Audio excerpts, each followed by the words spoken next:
If the fear of being hated has ever controlled your choices, if you've stayed silent to keep the peace, or reshaped yourself to please the crowd, this video will free you. For I will show you why Niccolò Machiavelli believed that the fear of hatred is a chain forged by the weak, and how you can shatter it forever. In every age, countless individuals have lived as prisoners, not of iron bars, but of opinion. They bend, they shrink, they silence themselves, all to avoid being disliked. Today we confront this hidden tyranny. Today we break it. Let us begin with a truth few are willing to admit. Men will always judge you. They will appraise your every action, dissect your every word, and measure your intentions against the ever-shifting standards of the crowd. To live without this judgment is a fantasy, a fragile illusion reserved for the naive or the dead. Niccolò Machiavelli, the master observer of human nature, knew this well. He understood that people are not driven by reason alone. They are moved by passion, by envy, by self-interest, and by fear. They see the world not as it is, but as it affects them.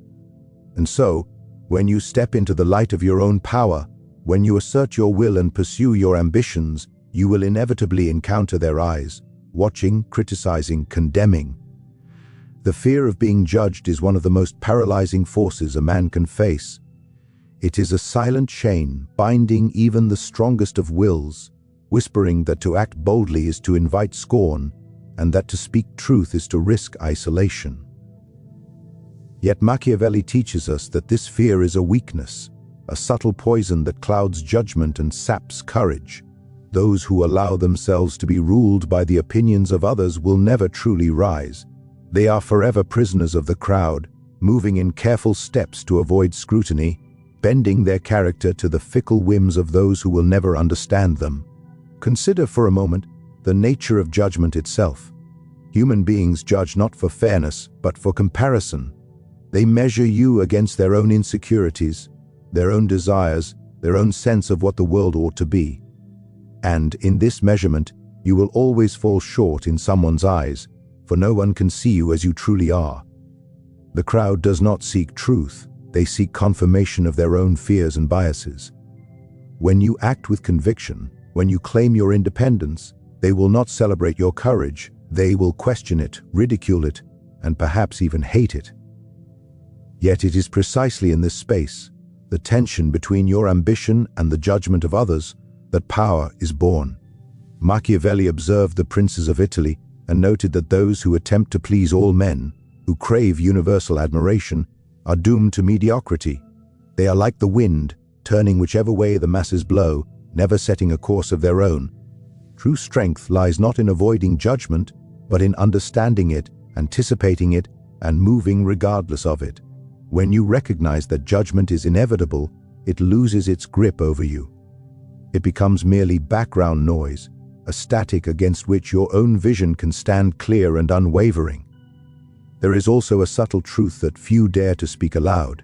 Judgment often carries envy and fear disguised as criticism. When men see another claiming autonomy, speaking with authority, or acting decisively, they react not with reason but with suspicion. They judge because they feel threatened. This is a natural response, not a reflection of your worth. Machiavelli would argue that to allow the fear of judgment to shape your actions is to surrender your sovereignty to the weak and the insecure.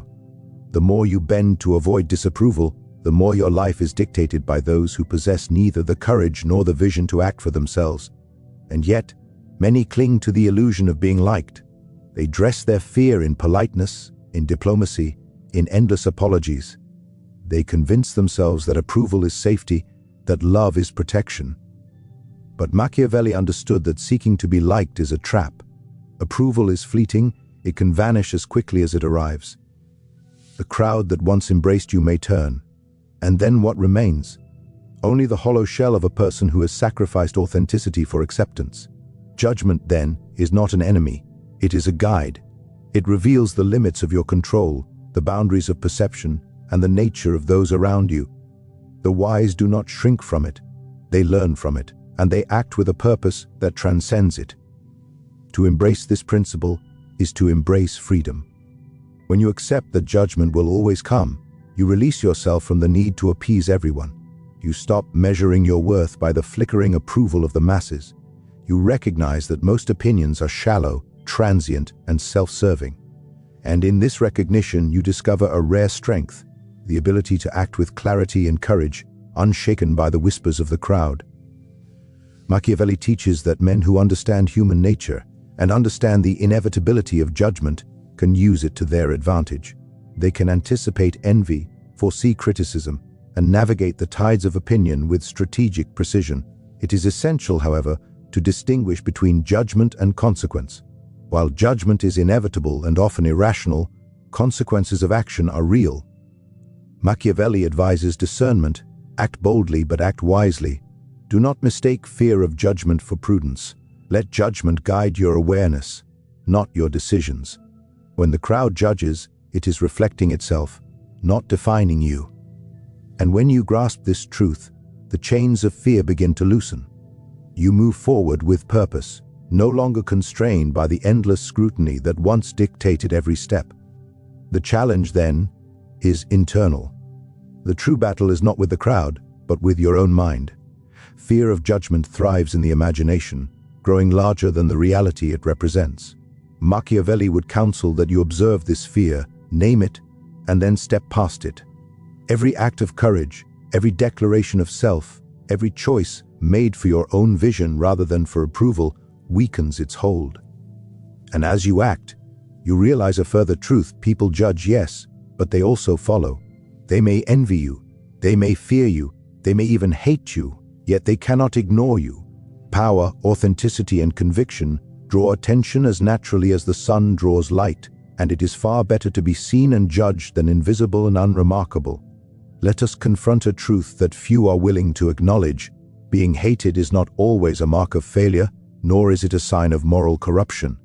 On the contrary, it can be the necessary consequence of courage, independence, and the pursuit of power. Niccolò Machiavelli, the keen observer of human nature, knew that those who wish to govern or to live boldly must accept that hostility often accompanies greatness. To exist in the shadow of universal affection is to exist as a shadow yourself. The wise understand that hatred, when rightly managed, is the price of autonomy. Many tremble at the thought of disapproval. They imagine hatred as a blade aimed directly at their hearts, yet they fail to recognize that much of what is called hatred is the reaction of those who fear the power of another. The crowd cannot abide what it does not understand. It resents those who act decisively, who pursue their goals without bending to every whim or expectation. And so hatred arises, not from your cruelty, not from your vice, but from your independence. Machiavelli would tell you, do not shrink from this truth, for it is the mark of those who have chosen to lead rather than to follow. Consider a prince who wishes to maintain his state. Machiavelli teaches that the attempt to be loved by all is both impossible and dangerous. To be universally loved is to be at the mercy of the crowd. To be universally admired is to be envied, and envy is a potent form of hatred. A leader who seeks to please everyone weakens his authority, dilutes his vision, and becomes vulnerable to betrayal. Similarly, in life, those who attempt to avoid hatred at all costs compromise their ambitions, dilute their character, and surrender the very power they hope to attain. Hatred is not a curse in these cases. It is a signal that you are operating outside the constraints of mediocrity. It is essential to understand the nature of hatred. Men do not hate what is small, weak, or inconsequential. They hate what challenges their comfort, what forces them to reckon with reality, and what refuses to submit to their desires. When you act according to your own judgment, when you speak the truth, when you pursue your goals without seeking approval, hatred will emerge. This is not a failure, it is evidence that your actions are meaningful, that they provoke thought, that they disturb the complacency of others.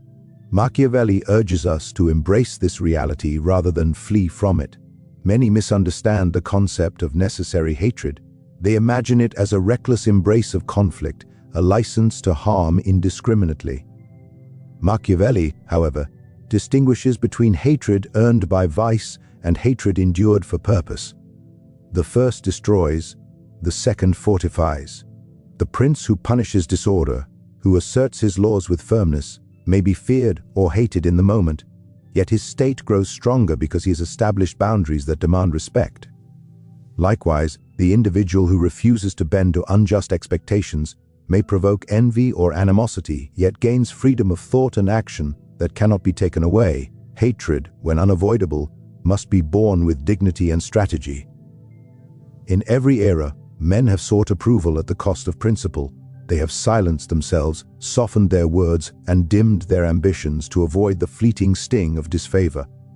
Machiavelli condemns this weakness. A life lived entirely in pursuit of affection is a life surrendered to the judgment of others.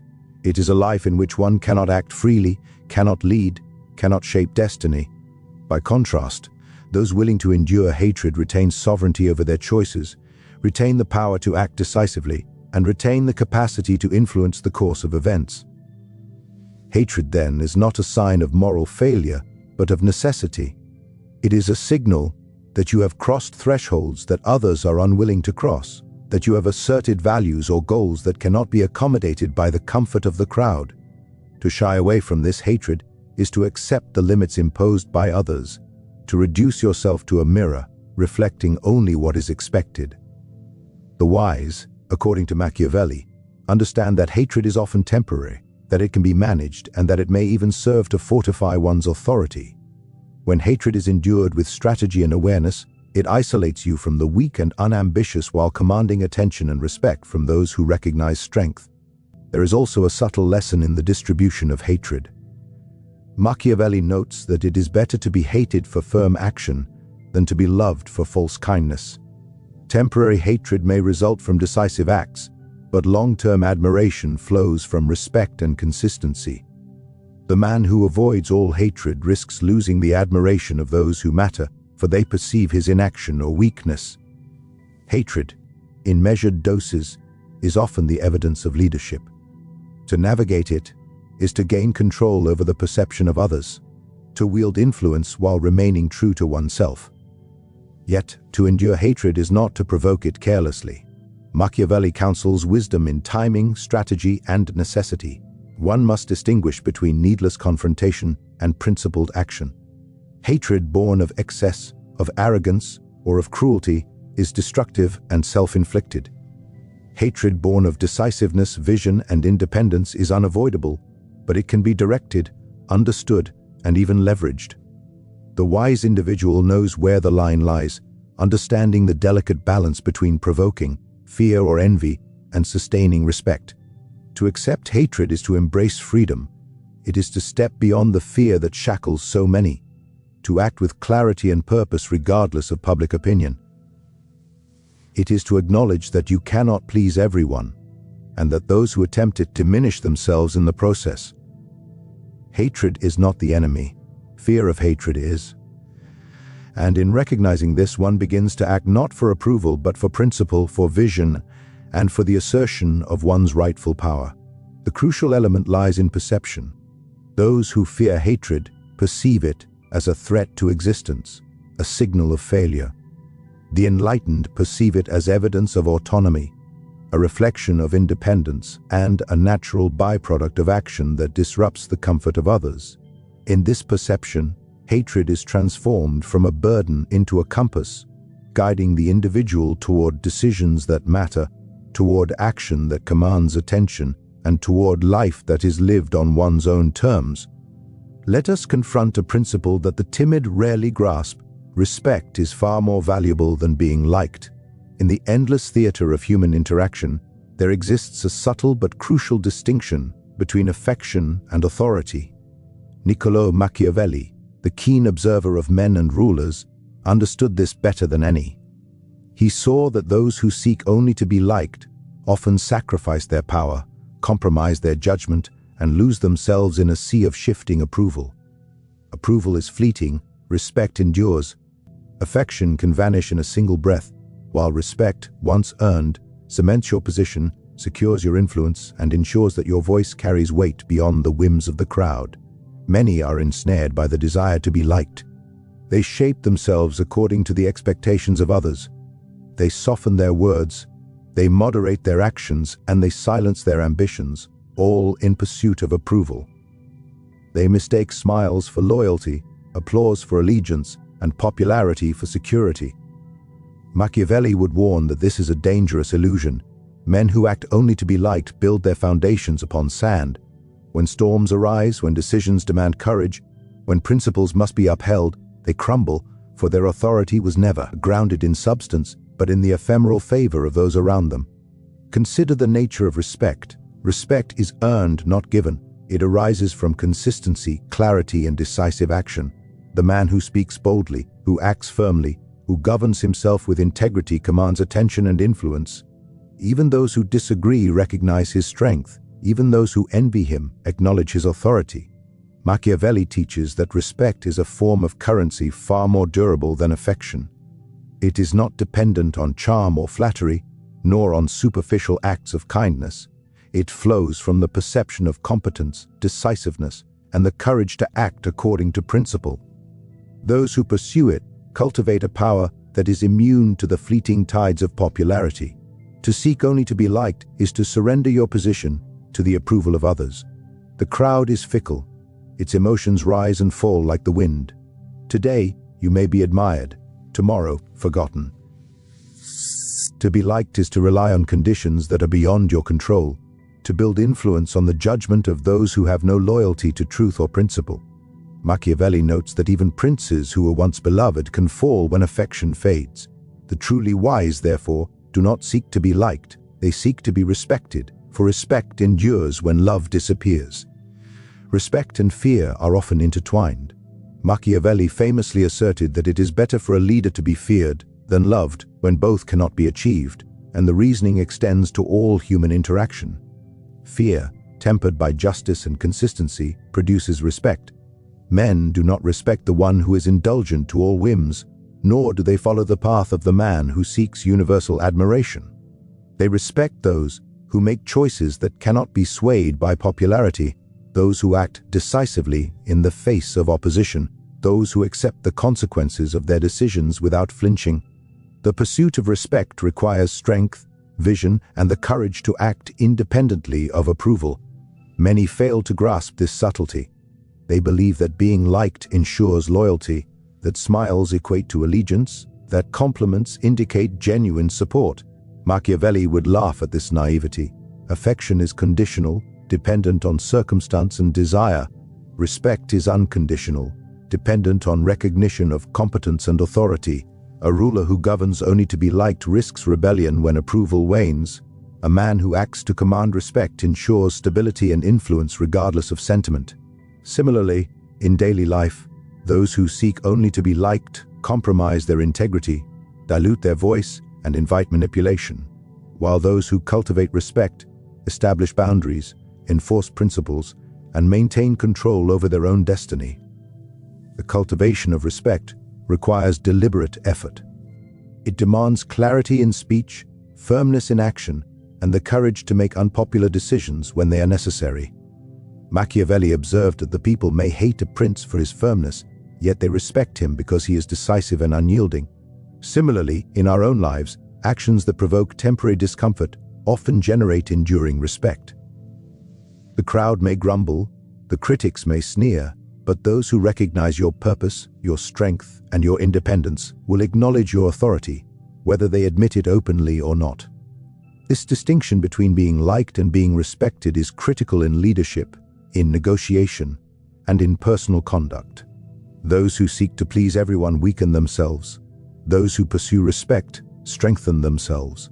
The one who prioritizes affection may gain temporary favor, but loses the ability to act freely, to enforce boundaries, and to maintain influence. The one who prioritizes respect gains the ability to shape perception, guide outcomes, and secure lasting authority. Respect, unlike popularity, is not subject to whim, jealousy, or envy. It is earned through deliberate and consistent demonstration of competence and character. Machiavelli emphasizes the importance of perception in this pursuit. The goal is not cruelty, nor is it arrogance. Respect does not require hatred. It requires clarity, consistency, and integrity. Speak and act in ways that reflect purpose and principle, and the eyes of men will follow you. The crowd may not love you, they may not approve of every decision, yet they will recognize your authority. In this recognition lies power, the power to act independently, the power to navigate opposition, the power to command without pleading for approval. To value respect above affection is to embrace freedom. It is to step away from the constant need for validation, the endless desire to appease, and the trap of seeking approval from those who have none to give. Machiavelli teaches that the truly powerful understand that the opinion of the masses is a tool, not a master. They use it strategically, but they are not governed by it. They recognize that affection is fleeting, but respect endures, and in this enduring recognition lies the ability to act decisively, live boldly, and assert their will in a world that admires strength far more than charm. Now we arrive at a principle that separates the ordinary from the extraordinary, the art of emotional detachment. Niccolò Machiavelli, observer of princes and men alike, understood that emotions, if left unchecked, are the greatest chains to human freedom. Fear of disapproval, attachment to praise, and the craving for validation. These are the silent governors of human action. They dictate choices, bend wills, and obscure judgment. Those who fail to master their emotions remain enslaved to the opinions and passions of others. The wise, however, cultivate detachment, and in that detachment lies true power. Emotional detachment is not the absence of feeling, it is the control of feeling, the ability to observe one's emotions without being consumed by them. The man who is detached perceives the world clearly because he is not clouded by fear or longing. Machiavelli observed that rulers who allowed personal attachment or desire to dictate policy weakened their states, while those who acted with disciplined neutrality strengthened their authority. Similarly, in everyday life, emotional detachment frees the individual from the tyranny of constant approval seeking and allows action rooted in reason and strategy rather than in reaction.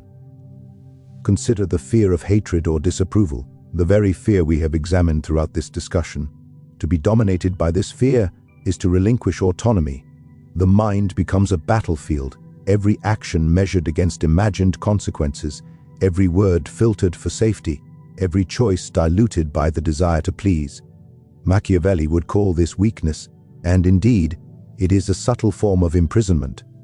By mastering emotional detachment, one can act decisively, without hesitation, and without the endless second-guessing that binds the weak. The detached individual does not ignore judgment, but neither is he bound by it. Judgment becomes information, not a master. Criticism is data, not a verdict.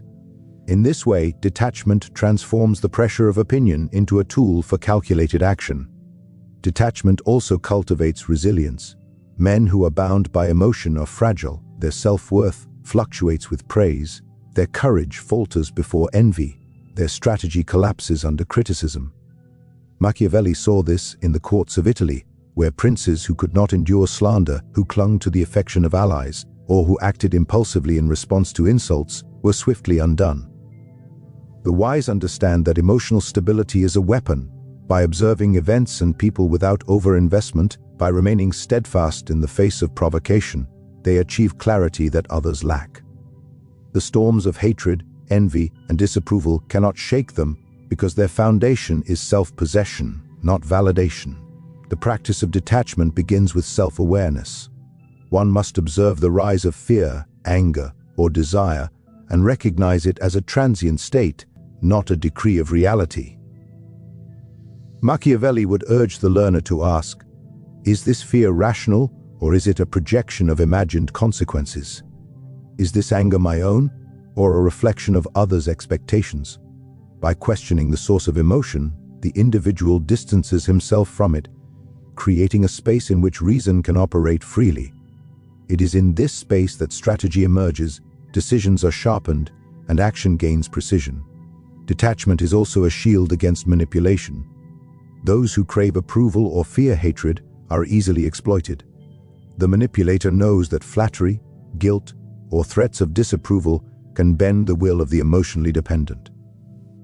Machiavelli observed that wise rulers and cunning leaders maintain a degree of detachment precisely to prevent others from exploiting their feelings. By not reacting impulsively to provocation or praise, the detached individual maintains control over perception, over action, and over the narrative of influence. In this way, detachment is not coldness, it is sovereignty over self. Furthermore, emotional detachment allows one to navigate relationships with clarity and strategy. Machiavelli understood that human alliances are fluid, shaped by interest and circumstance. To be swayed by every compliment or insult is to be at the mercy of others' agendas. The detached individual recognizes loyalty where it exists, anticipates betrayal where it may arise, and acts according to principle rather than passion. He can administer justice, enforce rules, and negotiate advantage without the distortion of personal bias. In this, detachment becomes the engine of power and the foundation of freedom. Yet detachment must be cultivated deliberately. It is not achieved through denial or avoidance, but through disciplined reflection and consistent practice. The detached man examines his emotions, acknowledges them, and chooses whether to act upon them. He observes the influence of opinion and decides when to heed it and when to disregard it. Machiavelli emphasizes that the goal is neither callousness nor isolation, but mastery, the capacity to remain firm, decisive, and strategic, even amidst the turbulence of human judgment and the shifting tides of approval. This mastery transforms the experience of life itself. Freed from the tyranny of constant approval, the individual can pursue ambition without hesitation, speak truth without fear, and act decisively without apology. Emotional detachment does not render one immune to reaction. Rather, it allows one to respond on one's own terms. The crowd may whisper, envy may fume, critics may sneer, but the detached individual maintains sovereignty over thought, word, and deed. Machiavelli teaches that the truly powerful are those who act independently of emotional sway, those who observe the passions of others without being trapped by them, and those who make decisions grounded in reason, not fear. The path to detachment is neither simple nor comfortable. It requires self-discipline, awareness, and the willingness to face truth without flinching. Machiavelli's princes were tested in this manner, and so too are those who seek to master their lives. Yet in the pursuit of detachment lies liberation, liberation from fear of hatred, from the need to be liked, and from the subtle tyranny of emotion that governs the unwise. When mastered, it provides clarity, freedom, and the power to act decisively, guided not by the fluctuating winds of opinion, but by the unyielding compass of reason and principle. And so, we return to the central truth: fear of hatred, fear of judgment, and the endless desire to be liked are chains we impose upon ourselves. Machiavelli teaches that the world will always judge, will always envy, and will always resist the bold. To surrender to these forces is to surrender your freedom. Yet those who act with courage, who endure necessary hatred, who seek respect above affection, and who master their own emotions, these are the men and women who rise above the crowd. To live without fear of being hated is not cruelty, nor is it arrogance. It is clarity, it is sovereignty. It is the recognition that true power lies not in the fleeting approval of others, but in the disciplined pursuit of your own vision, guided by reason, principle, and self-mastery. Remember this: the crowd will whisper, the critics will rail, and the envious will plot. Yet none of this can touch the one who has freed himself from the tyranny of opinion. Stand firm, speak boldly, act decisively. Seek respect, endure hostility when necessary, and master your own mind. In doing so, you will discover a truth older than kingdoms and empires. Fear of being hated is not a warning. It is an invitation to rise above, to seize control, and to live with power unbound.